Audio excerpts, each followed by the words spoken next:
বাড়ির পাশে বাগান, একটি ছোট্ট বাগান বাড়ির পাশে বানিয়েছি। দেখো, 1 বছরের মধ্যে ফলন হয়েছে, খুব সুন্দর লাগছে পাতাগুলো, এক গাছ করে মেটে হয়েছে। এই দেখো নিচে, দেখো হলুদ গাছ, এটা হলদি গাছ, এটা বেগুন গাছ, একটা ফুল এসছে,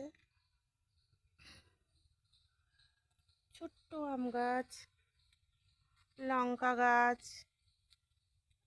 লঙ্কা, চলে এগুলো শশা ফুল, শশা খেতে, এটা শশা ফুল হয়েছে।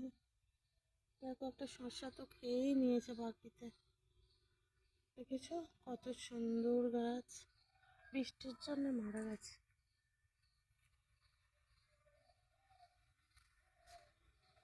দেখো